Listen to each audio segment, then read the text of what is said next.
Bismillahirrahmanirrahim. Assalamualaikum warahmatullahi wabarakatuh. Semoga senantiasa pada sehat semua, teman-teman mahasiswa semuanya.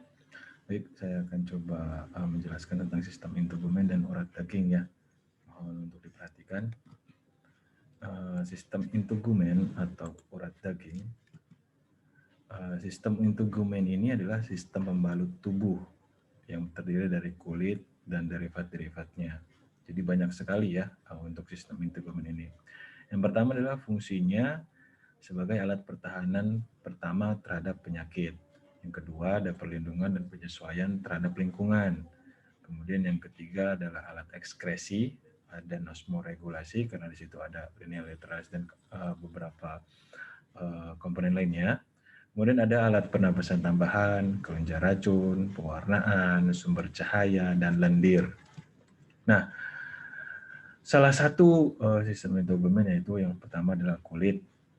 Nah, kulit ini terbagi dari dua ya, ada kulit epidermis dan ada dermis. Nah, epidermis itu yang bagian luar. Nah, di dalam epidermis ini bagian tubuh yang berhubungan langsung dengan lingkungan. Dia bersifat basah biasanya, dan ada lendir. Kemudian dia stratum germinativumnya itu berfungsi untuk regenerasi kulit. Kemudian ada dermis. Dermis ini terdiri dari pembuluh darah, saraf, sama jaringan ikat. Dan sebagai pembentukan beberapa derivat-derivat dari sistem integumen. Nah, yang kedua ada lendir. Lendir ini terdiri dari glikoprotein dan mucin ya, yang dihasilkan oleh kelenjar mukosa. Nah, fungsinya dari lendir ini itu mengurangi gesekan dengan air. Jadi kalau misalkan si ikan itu berenang ya, dia tidak lecet, intinya seperti itu. Sehingga kalau misalkan ada pelumas lah istilahnya ya, lendir itu adalah sebagai pelumasnya sehingga tidak lecet untuk dia berenang atau bermanuver di dalam air. Nah, kemudian yang kedua ada proses osmoregulasi. Kemudian yang ketiga itu mencegah infeksi dan luka karena lendir ini salah satunya sebagai antibakteri juga fungsinya ya. Kemudian untuk yang fungsi khususnya itu yang pertama adalah melindungi telur yang telah dibuahi. Itu biasanya di telur ikan sepat gitu ya. Beberapa jenis-jenis Aspronemoidea. Aspronemoidea. Nah, kemudian yang kelima ini yang paling fenomenal ya, bisa dilihat di situ di gambar itu namanya langfish ya. Dia menghindarkan diri dari kekeringan. Nah, langfish ini adalah ikan yang memang biasanya hidup di darat ketika ada kekeringan air gitu. Jadi dia akan bermigrasi ke darat dan lendirnya itu sebagai salah satu bentuk pertahanan diri atau adaptasi. Nah, ketika air sudah ada gitu ya, airnya sudah ada lagi di musim tertentu, nah dia akan kembali ke dalam air. Berikut untuk langfish, gambarnya adalah seperti ini. Ini jenis-jenis langfish ya. Nah, yang ketiga ada sisik. Nah, sisik ini terbagi sebenarnya ada 5 ya. Ini saya coba gambarkan, ada ctenoid, sikloid, ganoid, plakoid, sama ada satu lagi nanti dari ikan purba ya, yang memang ada di Indonesia. Itu namanya ikan purba memang ada di Indonesia, di Manado kurang lebih kita temukan. Nanti kita coba cek di slide berikutnya. Yang pertama ada plakoid. Nah, plakoid ini yang memang dari sisik yang dikenal sebagai sisik gigi, sebab bentuknya memang serupa dengan gigi ya. Struktur dari sisik plakoid ini keras dan enamelnya yang mana di dalamnya terkandung pembuluh darah dan saraf. Jenis sisik tersebut dimiliki pada jenis ikan chondrichthyes atau ikan-ikan jenis seperti ikan hiu ya, yang memang memiliki sisik-sisik yang seperti plakoid seperti itu. Kemudian ada kosmoid. Nah, untuk jenis ini serupa dengan sisik plakoid, namun bedanya dia lebih mendatar. Ya, kalau plakoid ada runcingnya, kalau ini lebih mendatar. Nah, struktur dari sisik tersebut serupa dengan tulang dan gigi sebenarnya. Jadi komponennya mirip seperti tulang dan gigi, serta tersusun dari 2 lapisan usus, yakni lapisan isopedin yang keras ya, ataupun lapisan cancellus yang merupakan suatu lapisan spons ya, seperti spons dengan banyak mengandung pembuluh darah. Nah, sedangkan lapisan terluarnya atau kosmin adalah komponen dari non-seluler, yakni lapisan yang mengandung vitrodentin yang berperan memberi bentuk pada sisik sehingga menjadi keras. Terdapat pada subkelas Crossopterygii dan Dipnoid. Sisik kosmoid ini dijumpai pada sekelompok ikan purba, misalnya ikan kulakan ya, yang tadi saya bilang sebelumnya, yang ada di Manado ya. Jadi namanya Latimeria menadoensis kalau nama namanya latinnya. Sebelumnya namanya Latimeria columnae. Nah, karena ditemukan di Manado, jadi berubah nama karena ada taksonomi jadi Latimeria menadoensis. Kemudian ada ganoid.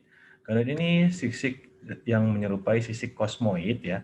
Tapi lapisan kosmiknya itu diganti dengan lapisan ganoid. Jadi cuman ganti ini aja ganti kandungan ya. Kalau seperti itu, jenis sisik tersebut mempunyai bentuk seperti ketupat ya. Nah, contohnya juga ada di beberapa jenis ikan purba seperti ikan kalau teman-teman tahu ada jenis alligator gitu ya, kemudian palmas gitu ya, yang memang bentuk-bentuknya seperti ikan purba. Seperti itu. Nah, ini kalau dalam hal ini dicontohkan ada Polypterus, Lepisostidae, Acipenseridae, Poliodontidae. Nah, kemudian ada sikloid. Sisik sikloid ini sisik yang ada dalam kelompok ikan berjenis primitif sebenarnya. Susunan pada sisik tersebut lebih lembut dan halus ya. Struktur sisik tersebut serupa dengan sisik ganoid, tapi kehilangan lapisan ganoidnya gitu. Jadi dia lebih tipis, lebih tidak keras gitu ya. Nah, jadi berukuran lebih tipis gitu. Nah, contohnya adalah ikan-ikan jenis cyprinid lah. Kalau misalkan teman-teman tahu ya ikan ikan mas gitu ya, itu kan sisiknya lebih tipis dibandingkan dengan ikan-ikan seperti ikan alligator gitu ya. Alligator kan jarang tuh dimakan ya, biasanya dia buat ikan hias, cuman kalau misalkan udah gede banget kan biasanya nggak bagus ya untuk dimakan karena jarang orang makan ikan alligator karena sisiknya yang lebih tebal. Kemudian ada ketenoid. Nah, ketenoid ini sisik dengan bentuknya seperti sisir sebenarnya ya, ada garis-garis gitu. Nah, berstruktur serupa dengan sikloid ya. Tapi kalau sikloid itu lebih tipis, tapi kalau yang ketenoid ini agak tebal dikit lah gitu ya. Namun hanya bentuk di bagian ujungnya saja yang seperti sisir gitu. Nah, ini biasanya terdapat pada ikan-ikan siklid atau bass gitu ya, seperti ikan nila, kemudian ikan kakap, ikan kerapu gitu ya. Itu jenis-jenis ketenoid gitu ya. Nah, ini mungkin sedikit gambaran tentang sisik-sisik yang ada di dalam komponen ikan ya. Beberapa. Nah, kalau untuk yang plakoid seperti ini bentukannya gitu ya. Ya, ada runcing-runcingnya gitu ya. Kemudian ada sikloid ini ikan mas gitu ya. Itu beberapa ikan-ikan yang lain. Nah, ini seperti ini bentukannya. Nah, kalau misalkan ketenoid itu ada garis-garis nih, ada sisir-sisirnya gitu ya. Kemudian kalau ganoid itu seperti ketupat gitu ya. Nah, ini lebih kuat jadinya. Seperti ikan alligator, ikan palmas ya. Kemudian kalau yang cosmoid itu seperti ini gitu ya. Dia mirip-mirip seperti cycloid gitu ya. Cuman lebih lebih keras gitu. Kurang lebih seperti itu. Nah, dalam hal struktur sisik ini ada yang dalam bentuknya fokus ya, seperti ini fokus gitu ya. Kemudian ada sirkuli, ya sirkuli itu muter-muter gitu ya, muter-muter. Kemudian anulus ya. Kemudian ada radial, kemudian ada chromatophore. Nah, untuk modifikasinya sisik itu juga ternyata bisa berubah ya, maksudnya tidak dalam bentuk seperti sisik pada umumnya, tetapi ada juga modifikasi seperti pada jenis kuda laut ya. Kuda laut ini biasanya sisiknya keras sekali gitu ya, ada pengerasan pada sisiknya gitu ya. Kemudian kalau ikan buntal ya, jenis ikan buntal ini biasanya sisiknya malah jadi duri gitu ya karena panjang gitu. Nah, itu sebenarnya adalah sisik-sisik dari ikan ya. Lebih seperti itu, ada modifikasi ya. Nah, kemudian untuk yang keempat ya, ini pewarnaan. Nah, untuk pewarnaan sendiri, sel khusus yang pada warna itu adalah iridosit ya, atau leukopor dan gonopor, atau kromatopor. Jadi ada dua, ada iridosit dan kromatopor. Kemudian warna pada tubuh ikan itu dipengaruhi oleh skema krom sama biokrom. Nah, biokrom sendiri ini memiliki beberapa kandungan ya, tergantung dari beberapa jenis ikannya ya, seperti ada karotenoid, kromolipoid, indigoid, melanin gitu ya, flavin, purin, pterin gitu ya. Ini yang akan memberikan warna pada si ikan. Jadi kalau misalkan karotenoid, dia warnanya misalkan merah gitu ya. Melanin dia warnanya misalkan kecoklatan gitu ya. Kurang lebih seperti itu. Nah, di setiap biokrom ini dia memiliki beberapa warna. Nah, fungsi umumnya untuk pewarnaan dari ikan ini, pertama intraspesifik, ya. Yang kedua intraspesifik. Yang intraspesifik ini kan biasanya untuk intraspesifik ini biasanya untuk tujuan sosial ya, misalkan pengenalan ya, kenalan atau sosialnya si ikan itu seperti apa gitu ya, sosiologi ikan lah kurang lebih seperti apa gitu. Kemudian ada merancang perhatian, kemudian peringatan serta tujuan seksual ya. Jadi karena kalau misalkan beberapa komponen dari ikan itu biasanya kalau misalkan mau mau kawin ya, mau memija itu biasanya dia akan membuat suatu gerakan ataupun suatu ciri khas ya, sehingga warnanya itu akan mencolok gitu ya. Biasanya seperti itu supaya beberapa biasanya beberapa betinanya itu akan menarik gitu ya. Kemudian fungsi khususnya itu sebagai persembunyian dan penyamaran ya. Biasanya kalau misalkan ikan-ikan yang bisa berubah warna itu seperti ikan-ikan kayak cumi-cumi gitu ya. Ada beberapa juga yang memang ikan-ikan yang memang bisa berubah atau seperti halnya kayak bunglon gitu. Ada juga seperti itu. Cuman kalau untuk ikan-ikan yang memang berwarna berwarnanya itu permanen, itu biasanya tidak terdapat. Jadi kemudian yang ketiga itu sebagai pemberitahuan ya, fungsi-fungsi khususnya seperti itu. Jadi ada persembunyian, penyamaran, dan pemberitahuan bahwa misalkan kalau misalkan ada tuh yang ikannya itu ditotol satu gitu ya, titik satu gitu. Nah, itu juga akan berpengaruh sebenarnya. Kenapa? Karena mungkin di situ ada sinyal bahwa kalau titik satu itu ada mata. Nah, matanya ini mungkin mata yang besar gitu ya, sehingga ikan-ikan yang lain akan menjauh atau seperti apa gitu ya, kurang lebih seperti itu petanda-petandanya untuk pewarnaan. Nah, ini beberapa jenisnya ya. Kalau untuk pewarnaan ini salah satunya ikan daun ya. Kalau kalian lihat di sini sebenarnya ikan ini ya, bukan daun ini ikan. Nah, ini Monorchirus polyacanthus. Nah, ini biasanya terdapat di sungai-sungai nih. Biasanya kalau orang bilang ikan daun namanya ya. Kemudian ada Chaetodontidae yang memang warnanya nih, misalkan ini. Nah, ini melambangkan sebagai pemberitahu ya, atau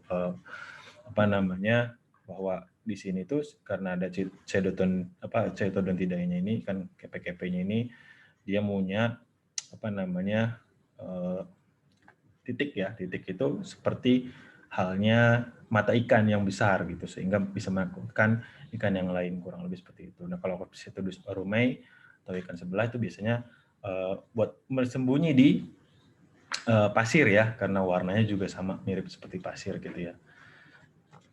Nah, untuk yang kelima itu ada organ cahaya. Nah, organ cahaya ini fungsinya adalah tanda pengenal individu ya, tanda pengenal individu. Kemudian yang kedua itu sebagai pemangsaan ya, atau mencari mangsa gitu ya, kurang lebih. Nah, yang ketiga penerangan lingkungan, karena biasanya kalau untuk yang organ cahaya ini biasanya adanya di ikan-ikan yang memiliki kedalaman yang ikan laut dalam lah, kurang lebih seperti itu ya, kedalaman yang sangat dalam gitu ya. Nah, makanya biasanya untuk ikan-ikan yang memiliki organ cahaya itu biasanya di laut dalam, sehingga mereka butuh penerangan untuk lingkungannya. Nah, kemudian yang keempat nih biasanya mencirikan bahwa kalau misalkan dia memiliki organ cahaya itu memiliki kandungan racun ya. Jadi sehingga kalau misalkan teman-teman di sini eh, mendapatkan ikan yang bercahaya gitu ya, dengan kata lain seperti itu gitu ya, memiliki organ cahaya, nah itu jangan sampai dimakan ya, karena itu mungkin ada beberapa kandungan-kandungan yang akan beracun ya, kurang lebih seperti itu. Ini jenis-jenisnya ya yang bisa diketahui. Yang pertama Anomalops catoptron, kemudian Linopirin brevibarbis ya, kemudian Photobleparon palpebratus. Nah, ini beribet-beribet nih ya. Cuman memang ini agak sulit ya kita ketemukan karena memang biasanya ada di laut dalam, terutama yang di Linopirin. Nah, organ cahaya ini kelompok dibagi ada dua ya. Dibagi dua. Yang pertama kelompok ikan yang cahayanya dikeluarkan oleh sel kulit ya. Salah satunya beberapa contohnya adalah Ethmoterus, Benthobatis, Spinax, Batrachoididae, kemudian Stomiatidae. Nah, kemudian untuk kelompok ikan yang mengeluarkan cahaya yang bersimbiosis dengan bakteri, jadi ada yang memang dari internal, tapi ada juga yang dari eksternal gitu. Jadi simbiosis ini ya, simbiosis dengan bakteri. Salah satunya ada Monocentridae ya, Monocentridae, kemudian Gadidae, Serranidae, Macroridae, Leopnathidae. Jadi kalau yang dengan bakteri sini kita harus tahu bahwa biasanya kalau misalkan untuk simbiosis dari bakterinya ini yang memang biasanya agak berbahaya gitu ya. Tergantung bakterinya yang memang bisa menghasilkan warna gitu ya, biasanya kurang lebih seperti itu. Nah, untuk yang keenam itu ada kelenjar beracun. Nah, kelenjar beracun ini merupakan derivat kulit yang merupakan modifikasi dari kelenjar yang mengeluarkan lendir. Ya. Nah, fungsinya itu sebagai pertahanan diri sebenarnya, salah satunya. Kemudian biasa untuk menyerang ikan yang lain atau musuh ya gitu ya. Kemudian sebagai alat pencari makan. Nah, beberapa kelenjar beracun itu biasanya terdapat pada ikan lepu nih, ya ikan lepu batu biasanya yang di karang-karang ya. Kalau misalkan udah kena lepu batu tuh, sakitnya minta ampun itu sampai bisa demam gitu ya. Kemudian ada ini ikan pari ya, ekor pari ini berbahaya nih kalau misalkan kena gitu kecambuk, wah bahaya juga itu bisa demam ya. Kalau lele ini mungkin di patilnya ya. Nah, di sini patil itu bukan di ininya ya, bukan di sungutnya, tapi di bagian sirip ventralnya gitu ya. Nah itu juga berbahaya ya kalau misalkan memang lelenya yang memang lele lele alam ya, lele yang bukan dipelihara oleh manusia, biasanya kalau misalkan dari lele alam gitu ya, nah itu agak lumayan itu untuk kelenjar beracunnya gitu ya, seperti salah satu contohnya Enceloclarias ya, atau kalau misalkan teman-teman bisa cek juga mungkin ada Clarias ikan lindu ya, lindu juga ada gitu ya. Kemudian ada beberapa yang ikan-ikan yang memiliki seperti catfish gitu ya, yang memiliki racun yang lumayan. Kemudian ada jenis-jenis ikan Siganus ya, Siganus itu ikan baronang ya. Ini dulu saya pernah sekali nih terkena durinya gitu ya. Nah, duri di bagian ini nih, bagian dorsal nih ya, di bagian dorsal. Nah, di bagian dorsal, nah itu di tangan saya itu udah ukuran yang besar ya, lebih. Nah, kena akhirnya di waktu di Pulau Pramuka saya kena. Ketika kena itu memang rasanya sakit sekali gitu ya, dan sakit sekali dan memang hampir tidak bisa bergerak tuh waktu pas kena Siganus itu ya. Kemudian saya dilarikan ke rumah sakit terdekat ya di Pulau Pramuka itu, dan akhirnya diberikan pengobatan, dan alhamdulillah selang berapa lama gitu ya sudah bisa bergerak lagi dan untungnya tidak demam gitu ya, alhamdulillah seperti itu. Jadi Itu pengalaman saya juga tuh di Pulau Pramuka kena kena ikan baronang gitu ya. Nah, untuk sistem yang lain gitu ya, selanjutnya ada sistem urat daging ya. Tadi kan sistem integumen, kita masuk ke sistem urat daging. Nah, sistem urat daging ini merupakan sistem otot pada ikan. Jadi kalau misalkan yang tadi integumen ya di luar, kita masuk ke dalamnya. Ini sistem urat daging merupakan sistem otot ya. Intinya otot. Nah, jenis urat daging sendiri ada urat daging bergaris, kemudian ada urat daging licin, dan ada urat daging jantung. Nah, secara fungsionalnya, urat daging ini bekerja berdasarkan yang pertama di bawah rangsangan otak atau volunteer, dan yang kedua itu tanpa rangsangan otak, jadi tanpa ada rangsangan otak gitu ya. Jadi bekerja langsung gitu ya, tanpa ada rangsangan otak. Nah, ini beberapa penampang-penampang dari sistem urat daging. Pertama ada epaksial, kemudian ada hepaksial ya. Nah, untuk urat daging bergaris ini ada beberapa bagian-bagian ya. Yang pertama ada urat daging oculomotor, terdapat pada mata dan dengan jumlah 3 pasang ya. Kemudian ada urat daging hipobrankial ya, terdapat pada dasar faring, nih faring, rahang ya, dan lengkung insang, berfungsi sebagai pengembang ya, di pengembang dari insang itu. Kemudian ada urat daging branchiometrik ya, terdapat pada muka rahang ya, dan lengkung insang ya. Jadi dia sebagai pengerutnya gitu. Jadi kalau yang hipobrankial untuk mengembang, kalau yang untuk branchiometrik itu untuk yang menutupnya gitu atau mengerutnya gitu. Nah, urat yang terakhir ada urat daging apendikular, berfungsi untuk menggerakkan sirip ya, sirip dari ikan gitu ya. Terutama biasanya di sirip ekor ya, itu kurang lebih seperti itu. Nah, urat daging bergaris ini pada bagian sirip berfungsi untuk menggerakkan sirip-sirip tersebut. Nah, pada sirip tunggal terdapat urat daging protaktor ya, penegang ya, dan retraktor, pengerut gitu. Jadi di sirip tunggal juga ada protaktor dan retraktor. Nah, pada sirip terdapat dorsal flexor dan ventral flexor. Nah, itu dorsal flexor dan ventral flexor ini untuk menggerakkan si ikan. Kemudian untuk yang interfilamen dan flexor itu untuk menutup dan mengembangkan gitu ya, menutup dan mengembang dari si sirip tadi. Itu khusus untuk sirip ekor gitu. Nah, kemudian ada menutup itu maksudnya tetap gitu ya. Nah, kalau mengembang gini. Nah, kalau menggerakkan gini gitu ya, supaya paham teman-teman. Jadi kalau untuk menutup kayak gini ya. Nah, kalau mengembang kayak gini gitu ya. Kalau menggerakkan gini. Jalan gitu ya. Nah, kalau untuk sirip ganda itu terdapat urat daging abduktor ya sebagai penegang sama ya, dan aduktor sebagai pengendur. Intinya sama ya, memegang sama mengendurkannya. Kurang lebih seperti itu. Nah, ini beberapa gambaran dari sistem urat daging yang bergaris. Kurang lebih seperti ini. Bisa kalian lihat aja di sini. Nah, untuk yang kedua ada urat daging licin. Nah, urat daging licin ini seperti yang pertama ada urat daging usus, bentuknya melingkar dan memanjang, berfungsi untuk menggerakkan makanan ya. Ini biasanya khusus untuk makanan peristaltik ya. Kita juga kan punya ya. Kemudian urat daging pada arteri ya, bentuknya melingkar dan berfungsi untuk mengatur tekanan darah.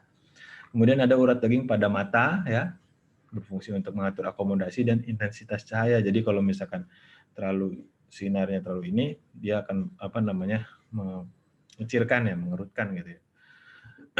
Kemudian urat daging pada saluran ekskresi dan produksi, berfungsi untuk menggerakkan produk dari hasil hasil produksi dari proses makannya si ikan ya, kurang lebih seperti itu. Ini beberapa gambarannya kurang lebih seperti ini ya, bisa dicek beberapa urat dagingnya. Nah, untuk yang ketiga ada urat daging jantung. Nah, urat daging jantung ini bersifat involuntary, jadi bukan dari otak ya, pemahamannya atau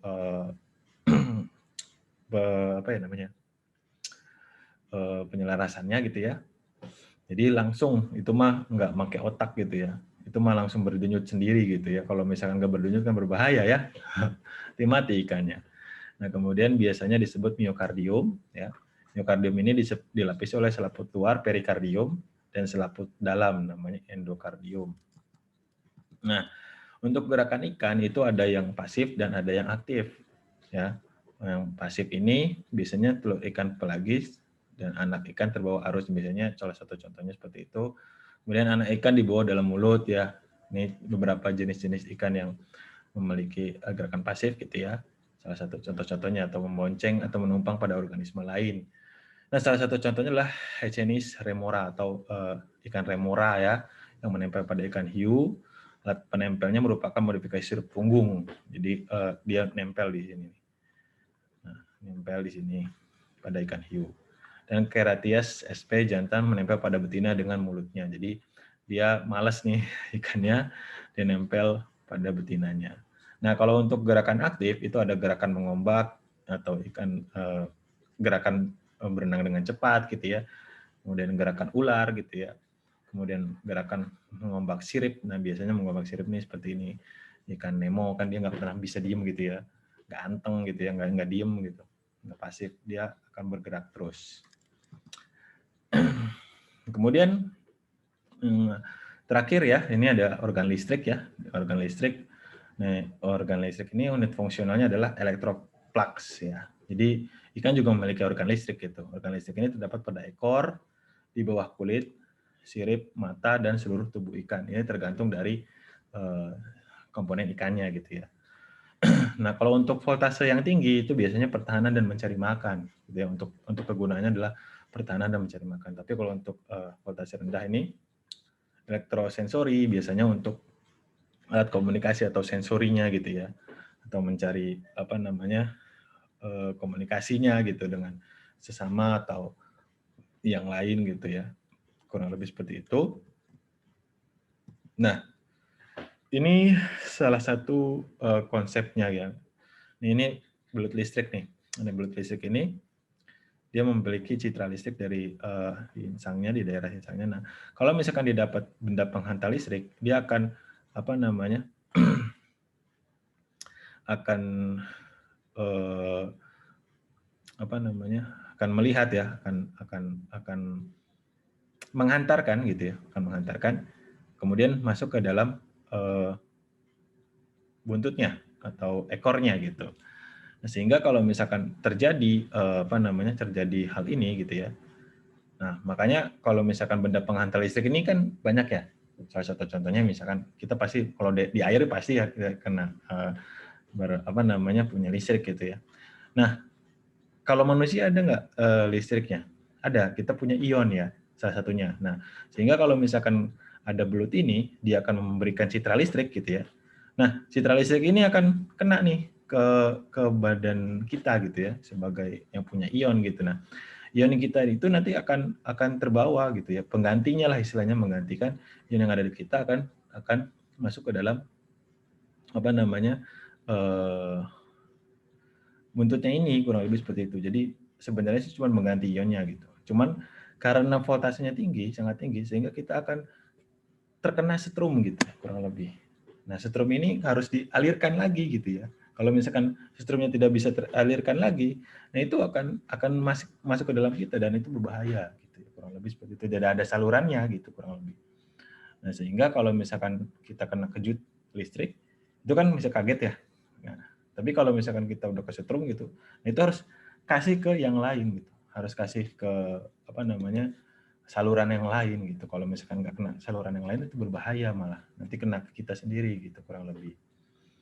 Nah, kalau misalkan yang tidak penghantar listrik, dia tidak akan terkena citra listriknya dari si belut ini. Nah, untuk yang ini kan apa namanya lalai gajah ya kalau saya bilang. Ini kalau belut tadi di apa namanya di bagian ekor, kalau ini dia juga sama ya di bagian ekor juga di penampangnya itu ya kurang lebih. Nah, tapi ada elektroreseptornya nih, dia banyak ya beberapa elektroreseptornya. Nah, kemudian ini beberapa jenisnya yang memang memiliki kandungan listrik ya, atau bisa apa namanya organ listrik, dia memiliki organ listrik. Yang pertama ada ikan hiu martil ya, hiu martil juga ternyata dia punya ini listrik ya, apa namanya organ listrik. Kemudian belut listrik ya, nih. Kemudian ada lele ya atau catfish yang memang memiliki organ listrik. Kemudian ada pari juga ya, pari juga ada. Kemudian ini tadi ikan belalai gajah kalau saya bilang ya. Itu banyak ini sebagai ikan hias nih biasanya nih kalau untuk yang ikan belalai gajah ini. Nah, kurang lebih seperti itu. Terima kasih kepada teman-teman semua. Semoga penyampaian materinya bisa tersampaikan dengan baik. Kurang lebihnya saya mohon maaf. Assalamualaikum warahmatullahi wabarakatuh.